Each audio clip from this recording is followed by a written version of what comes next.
दोस्तों नमस्कार, मैं डॉक्टर वीमा गुप्ता एज ए काउंसलर आज फिर से आप लोगों के सामने एक नया कंटेंट लेके आई हूँ। दोस्तों, जैसा कि आजकल मैं लगातार मैरिज प्रॉब्लम्स पे वीडियो बना रही हूँ दोस्तों, तो आज भी मेरा इसी से रिलेटेड ये टॉपिक रहेगा दोस्तों, फाइनेंशियल स्ट्रेस इन मैरिज। तो ये फाइनेंशियल स्ट्रेस है क्या दोस्तों?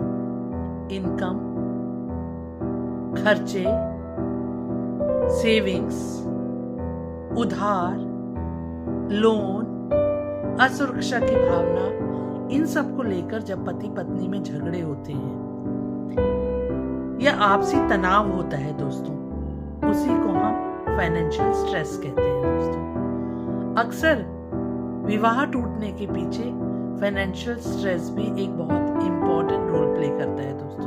तो आज हम बात करेंगे इसी फाइनेंशियल स्ट्रेस इन मैरिजेस दोस्तों। तो फाइनेंशियल स्ट्रेस जो होता है, फाइनेंशियल स्ट्रेस जो विवाह में आ जाता है दोस्तों, उसके मुख्य कारण क्या होते हैं जानेंगे हम, क्योंकि फाइनेंशियल स्ट्रेस अक्सर विवाह जैसे बंधन को अंत करते हुए या तोड़ते हुए देर नहीं लगाता है दोस्तों।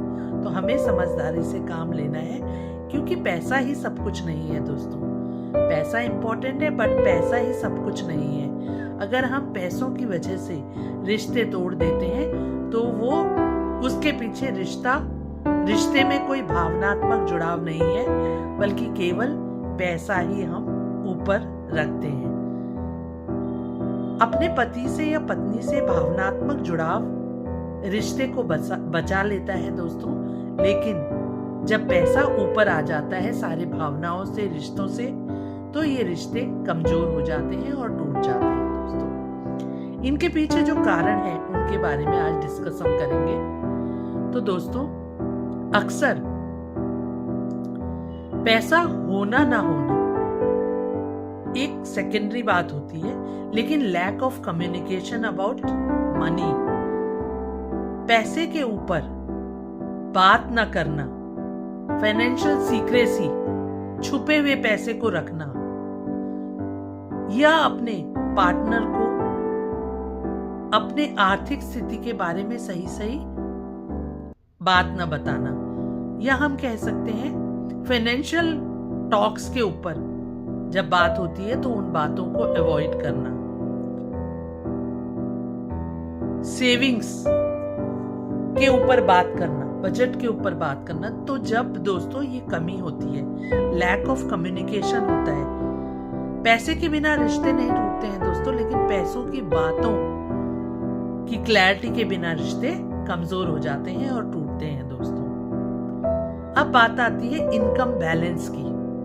लैक ऑफ कम्युनिकेशन बहुत इंपॉर्टेंट रोल प्ले करता है दोस्तों। जब हम पैसों को लेकर दुराव छुपाव रखते हैं, सही सही बात नहीं बताते हैं एक दूसरे को, वहां रिश्ते कमजोर पड़ने लगते हैं दोस्तों। रिश्तों के आगे पैसे को इतनी ज्यादा अहमियत नहीं देनी चाहिए, इसलिए लैक ऑफ कम्युनिकेशन ना होके हमें पैसों के बारे में या अर्थ के बारे में या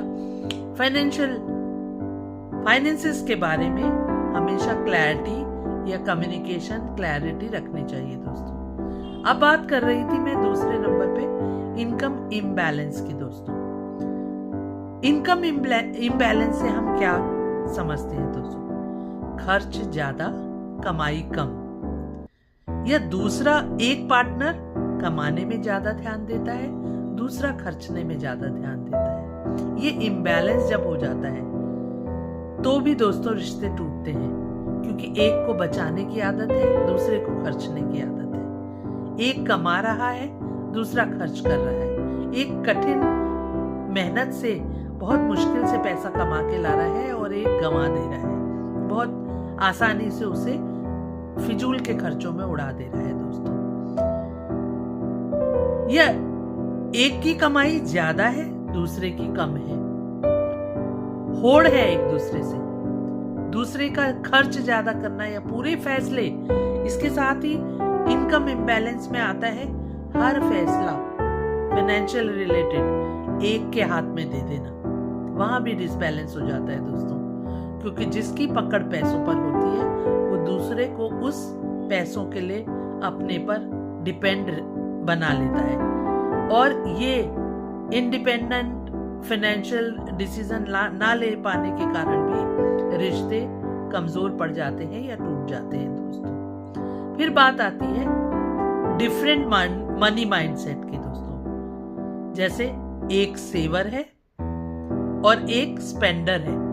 एक तो सेव करने में ज्यादा सुरक्षित महसूस करता है, लेकिन एक सोचता है कि पैसा तो खर्च करने के लिए है या आनंद उठाने के लिए, आज जी भर के पैसे कल वो टालो। स्पेंडर है वो। और इसी के साथ चाइल्डहुड में देखे गए पैसों की जो पोजीशन होती है, बचपन में पैसा जिस तरह से बच्चे ने देखा होता है वो भी उसके मैरिटल लाइफ में रोल प्ले करता है दोस्तों।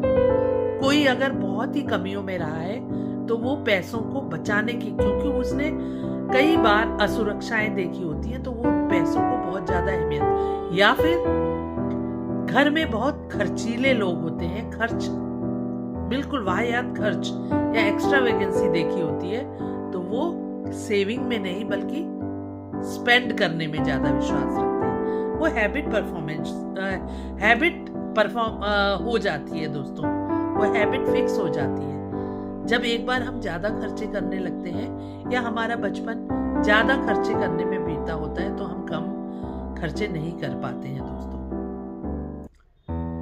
ये चाइल्डहुड में देखे गए पैसों के पैटर्न पे डिपेंड करता है दोस्तों। अब बात आती है लोन एंड ईएमआईज की। Home loan, personal loan, credit cards expenditures और डेट्स का डर, जो हम पर डेट्स या उधार चढ़ जाते हैं, लोन चढ़ जाते हैं, उनके डर से भी हमेशा ये रिश्ते टूटते हैं दोस्तों। बार बार किसी एक का कहना कि अपने खर्चों को कम करो, या फिर इतने ज्यादा खर्चे बढ़ा लेना कि ये लोन्स लेके अपने खर्चों को पूरा करना, फिर वो डर की भावना से गिल्ट की फीलिंग में रहना कि कैसे ये लोन चुकाया जाएगा, इससे भी रिश्ते प्रभावित होते हैं दोस्तों। अगला आता है फैमिली प्रेशर। पेरेंट्स या इन लॉज की एक्सपेक्टेशन, जब बहुत ज्यादा एक्सपेक्टेशन रखते हैं बच्चों से अपने, या बहू बेटों से या दामाद से, तब भी फाइनेंशियल इम्बैलेंस होता है दोस्तों। बहुत ज्यादा एक्सपेक्टेशंस जब रखते हैं तो फैमिली प्रेशर बना होता है, जो खर्चे बिना पूछे खर्च कर देना पार्टनर का, बिना पूछे किसी की मदद कर देना, बिना पूछे, बिना राय बनाए, बिना आपसी डिस्कशन के अपने लोगों को, अपने रिश्तेदारों को पैसा दे देना, वहां पे भी फैमिली डिस्ट्रैक्शन होते हैं दोस्तों। मैरिटल प्रॉब्लम्स आती हैं दोस्तों, क्योंकि वहां पे विश्वास टूटता है। आपस में राय बना के ही दिए। फैमिली प्रेशर इतना ज्यादा होता है कि अपने पार्टनर से छुप के अपनी फैमिली की मदद करना, वहां पे भी दिक्कतें आती हैं दोस्तों। बिना पूछे मदद करने और दूसरे से छुपाने, पार्टनर से अपने छुपाने से भी दिक्कत पैदा हो जाती है दोस्तों। अब बात आती है जॉब लॉस की। कभी कभी अगर आप बिजनेस भी करते हैं तो उसमें भी कभी कभी लॉस होते हैं, या जॉब में भी लॉस होते हैं दोस्तों। जैसे कि एक्सपेक्टेड जो अर्निंग है वो नहीं आ पाती, या जॉब अचानक चला जाता है, तब भी फाइनेंशियल स्ट्रेस पैदा होता है दोस्तों। आपसी समझ के साथ, ऐसे क्षणों में आपसी समझ के साथ ही हम फाइनेंशियल प्रॉब्लम्स को फेस कर सकते हैं दोस्तों। हमें आपसी बातचीत के द्वारा ईगो हर्ट नहीं करनी चाहिए कि अगर जॉब चली गई तो उसकी रिस्पेक्ट को कम ना करें दोस्तों, जिसकी जॉब गई है, जब यह फाइनेंशियली लॉस हुआ है। कभी कोई जानबूझकर फाइनेंशियल लॉस उठाने को तैयार नहीं होता दोस्तों। अपनी सेल्फ वर्थ कम महसूस ना करें, क्योंकि उतार चढ़ाव जीवन में आता है। किसी की ईगो को हर्ट ना करें। इससे भी दोस्तों फाइनेंशियल स्ट्रेस होता है और मैरिजेस टूटती हैं दोस्तों। पैसों का अब बात हम करेंगे, पैसों का रिश्तों पर असर कैसे होता है। रिस्पेक्ट की कमी हो जाती है दोस्तों। अगर हम पैसों को बहुत अहमियत देते हैं, केवल पैसा ही हम रिश्तों से ऊपर रखते हैं, तो दोस्तों रिस्पेक्ट में कमी आ जाती है। जिसके पास पैसा कम है उसके प्रति रिस्पेक्ट कम हो जाती है, ये असर होता है। या कोई छुपा रहा है, सारी बातें नहीं डिस्कस कर रहा है दोस्तों, तब भी फाइनेंशियल स्ट्रेस की वजह से रिस्पेक्ट में कमी आ जाती है। इसलिए सब कुछ क्लैरिटी के साथ होना चाहिए दोस्तों। पावर स्ट्रगल बना रहता है, क्योंकि पैसे को ही हम जब ताकत समझते हैं तो उस पैसों को कमाने के चक्कर में अपनी पावर, अपनी ताकत का स्ट्रगल करते रहते हैं कि मेरी ताकत तभी बनी रहेगी जब मेरे हाथ में पैसा रहेगा। दोस्तों पैसा जरूरतों के लिए होता है, रिश्तों को बनाने के लिए पैसा जरूरी नहीं होता है। कमी में अगर आपके रिश्ते कायम रहे तब फाइनेंशियल स्ट्रेस नहीं होता है दोस्तों। इमोशनल डिस्टेंस आ जाता है जब आप ऊपर की जो मैंने पॉइंट्स बताए, lack of communication of finance, income imbalance, different money mindset, या लोन, EMIs के खर्चे, या फैमिली प्रेशर, या जॉब लॉस, या फाइनेंशियल लॉस, इन सभी का जो है रिश्तों पर असर पड़ता है। इन सभी कारणों को जब आप अपने परिवार में या अपने स्पाउस या अपनी वाइफ के साथ, पार्टनर के साथ इन बातों का ध्यान नहीं रखते तो फाइनेंशियल स्ट्रेस आता है दोस्तों। इमोशनल डिस्टेंस बढ़ जाते हैं। एक के मन में ये आता है, भावना आती है कि मुझसे पैसों के बारे में छुपाया जाता है, या एक के मन में ये आता है कि ये ही मेरी ताकत है, पैसा है तो मेरी ताकत है। फ्रीक्वेंट आर्ग्यूमेंट्स होते हैं दोस्तों, लगातार। पैसों को जो ज्यादा अहमियत देता है, पैसों को जरूरतों को पूरा करने का माध्यम नहीं समझता है, वो हमेशा आर्ग्यूमेंट्स करते रहता है पैसों के बारे में। हमारा जीवन सारा इन पैसों के आर्ग्यूमेंट्स में ही निकल जाता है दोस्तों। लॉस ऑफ इंटीमेसी होती है, संबंधों में जो आंतरिक संबंध है आपके, उनका लॉस हो जाता है पैसों के चक्कर में। क्योंकि पैसा ही अगर हम ऊपर रखते हैं तो हमेशा इंटीमेसी का लॉस होता है दोस्तों। बच्चों पर निगेटिव इम्पैक्ट पड़ता है दोस्तों। हमेशा बच्चे पैसों की बात के झगड़े बहुत जल्दी ग्रैस्प करते हैं दोस्तों। तो प्लीज, अगर आपको लगता है कि मेरी ये बातें सही हैं, तो आप अपने मैरिटल लाइफ में इन सबको पर अमल करके देखिए दोस्तों। प्रैक्टिकल सॉल्यूशंस क्या हैं इसके? अगर हम बात करें कि इसके सॉल्यूशंस क्या हैं, ये तो पैसों का रिश्तों पर असर बताया मैंने कि पैसे अगर हम ऊपर रखते हैं, भावनाएं या इमोशंस को सेकेंडरी रखते हैं, या रिलेशंस को सेकेंडरी रखते हैं दोस्तों, तो क्या असर होता है हमारे रिश्तों में, ये मैंने आपको बताया। अब प्रैक्टिकल सॉल्यूशन क्या है इसके, कि हमारे पार्टनर के साथ फाइनेंशियल स्ट्रेस ना आए, फाइनेंशियल स्ट्रेस इन मैरिजेस वाली सिचुएशन ना आए दोस्तों। तो इसके लिए क्या है, मनी टॉक कल्चर फैमिली में होना चाहिए दोस्तों। मनी पर बात होनी चाहिए, सेविंग्स पर बात होनी चाहिए, बजट बनाया जाना चाहिए। मंथली मीटिंग्स हम फाइनेंसेस के ऊपर रख सकते हैं कि इस मंथ हमारी क्या सेविंग रही, क्या अर्निंग रही और क्या एक्सपेंडिचर रहा। बजट बनाने में दोनों की बराबर भागीदारी होनी चाहिए। एक अकेले इंसान पर बजट बनाने का भार नहीं डालना चाहिए दोस्तों। दोनों पार्टनर्स को बराबर बजटिंग का काम करना चाहिए। और टॉक विदाउट ब्लेमिंग। आप दूसरे पर ब्लेम करे बिना रिस्पेक्ट के साथ उन बातों पर चर्चा करें फाइनेंसेस से रिलेटेड। बजट मेकिंग को एक हैबिट बनाएं दोस्तों। बजट के अनुसार चलने की एक आदत बनाएं। आपका कितना पैसा आपके पास है, कितनी अर्निंग आपके पास है, आपको सेविंग क्या करनी है, आपको फ्यूचर के लिए इन्वेस्टमेंट्स क्या करने हैं दोस्तों। ये सारी बातों का डिस्कशन आपस में होना चाहिए। मनी माइंडसेट भी होना चाहिए दोस्तों। मनी माइंडसेट से मतलब है जॉइंट डिसीजंस होने चाहिए। मनी माइंडसेट में जॉइंट डिसीजंस होने चाहिए। ब्लेम गेम नहीं खेल के दोनों को बैठकर आपस में तय करना चाहिए। जॉइंट डिसीजन लेना चाहिए किसी भी खर्च के लिए या किसी भी सेविंग के लिए या किसी भी इन्वेस्टमेंट के लिए। मैरिज एक पार्टनरशिप है दोस्तों, तो हमें फाइनेंसेस को भी पार्टनरशिप की तरह रखना चाहिए। दोनों के पैसों को बराबर की महत्ता देनी चाहिए। एक की पकड़, कंट्रोलिंग पावर नहीं होनी चाहिए पैसों में। पैसे जरूरतों को पूरा करने का माध्यम है दोस्तों। पैसा कोई ताकत नहीं है दोस्तों।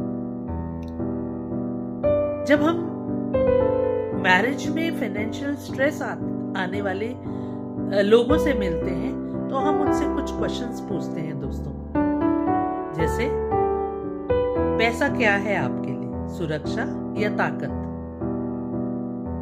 बचपन में पैसे का अनुभव क्या रहा आपके लिए? पैसे का अनुभव जो आपके परिवार में बचपन में आपने जो पैसा देखा या पैसा खर्च करते हुए देखा या पैसा सेव करते हुए देखा या आपके परिवार में कंट्रोलिंग पावर देखी या बजट बनता था या नहीं बनता था, चाइल्डहुड में आपके पैसों के बारे में क्या अनुभव है, ये भी हम जान सकते हैं, पूछते हैं दोस्तों। हम ये भी पूछते हैं कि आपका पैसों को लेकर सबसे बड़ा डर क्या है।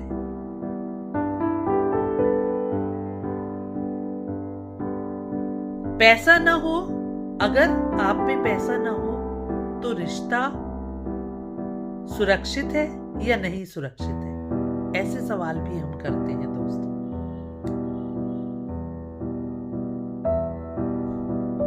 मनी डिस्ट्रॉयज मैरिजेस स्लोली दोस्तों। कैसे?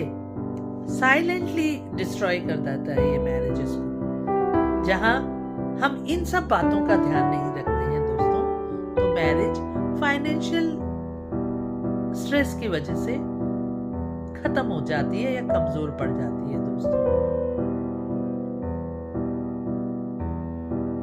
Love without financial respect it fails.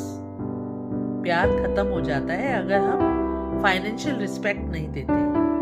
जैसे आपने अक्सर देखा होगा दोस्तों, किसी परिवार में, हिंदुस्तान में, इंडिया में खासकर, कंट्रोलिंग पावर, फाइनेंस की कंट्रोलिंग पावर, चाहे दोनों वर्क करते हैं, आज सिनेरियो चेंज होते जा रहा है दोस्तों, क्योंकि उन दर्द को, उन फाइनेंशियल स्ट्रेस को हमारे बड़ों ने सहा है। क्योंकि महिलाओं को फाइनेंशियल डिसीजन में कोई रोल नहीं दिया जाता है।